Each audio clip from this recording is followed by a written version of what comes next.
ሰላም ሰላም ውድ የሰኒ ዘሚካኤል ዩቲዩብ ቤተሰቦች እንዴት አላችሁ? እግዚአብሔር ይመስገን እኔ ሰላም ነኝ። ለዛሬ ወደ አዘጋጀሁላችሁ ፕሮግራም እንሄዳለን። ወደ ፕሮግራሙ ውድ ተመልካቾቻችን በዛሬው ዕለት ደግሞ አዳምና ሔዋን በምድር ላይ ከተፈጠሩ በኋላ ምድርን እንዲገዛቸውና እንዴት እንደወደቁ እንዴት ወደ ምድር እንደመጡ እንመለከታለን። ፈጣሪ የምድርን አራዊትና የሰማይን ወፎችን ሁሉ ከመሬት አደረገ።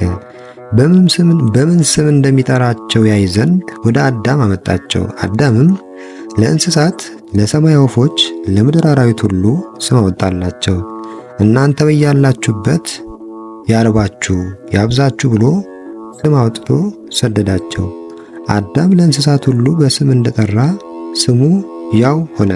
እንስሳትና አራዊት አእዋፍ ሁሉ ወደ አዳም ሲመላለሱ አሳች መንፈስ በመንገዳቸው ሲሄዱ አያቸውና ከየት ቆያችሁ? ወዴትስ ትሄዳላችሁ? አላቸው። በየተራ እነሱም ከሄዶም ወደ አዳም አሉት።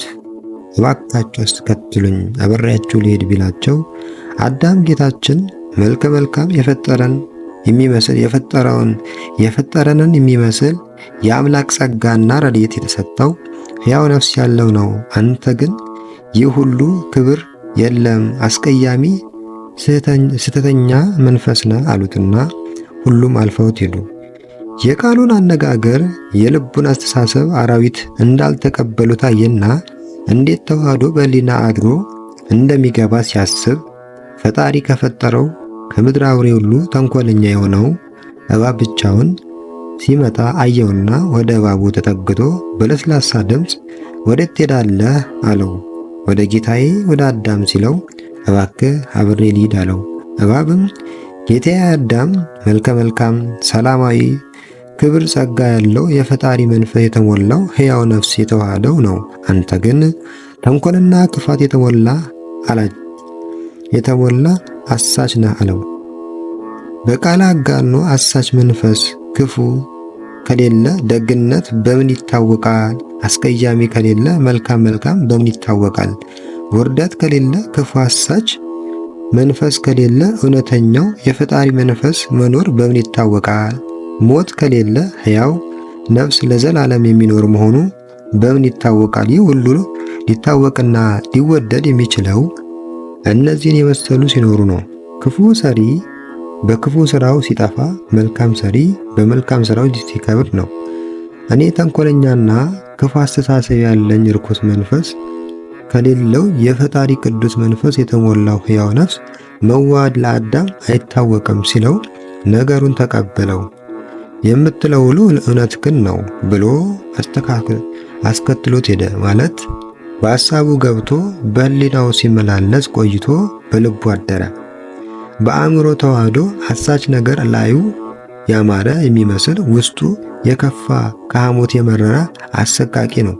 ቃሉን ስላመነበት ክፉ ሥራ አሳስቦት በአዳም ላይ እንዲሠራ ከደስታ ወደ ስቃይ ከሕይወት ወደ ሞት እንዲመልስ በሁለቱ መደብ ላይ እንዲወርቅ አደረገው። ሁለት መደብ ያልናቸው ክብርና ውርደት፣ ሕይወትና ሞት ናቸው። ክፉ አስተሳሰብ የተዋሃደው እባብ ወደ አዳም ሄዶ የሰማያትና የምድር ንጉሥ ሰላም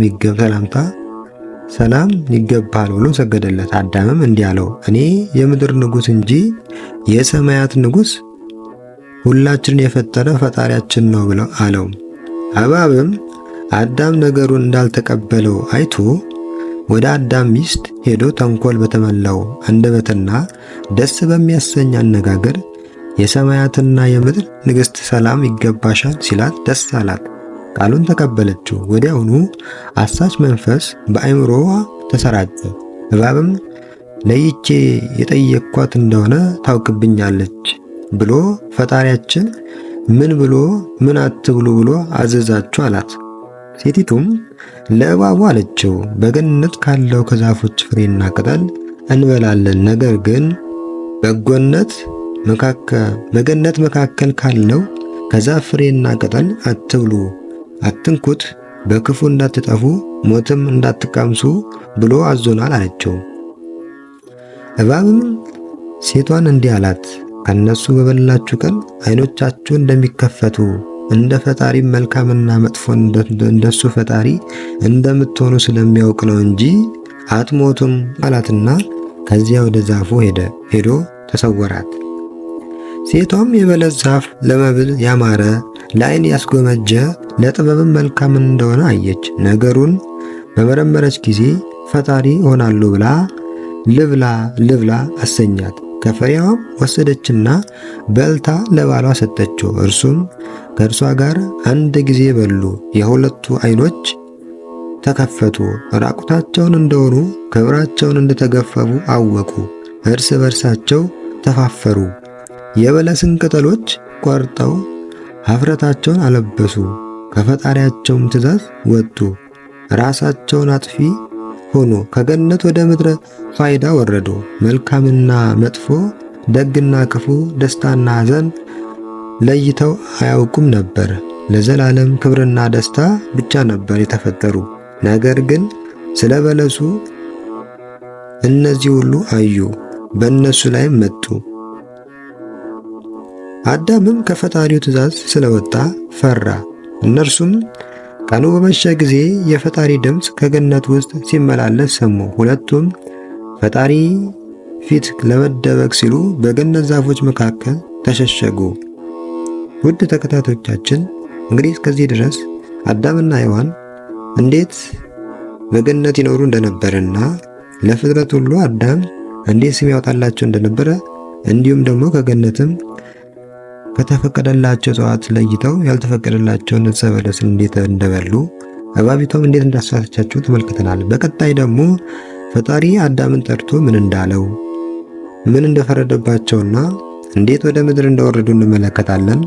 ስለተከታተላችሁን እጅግ እናመሰግናለን።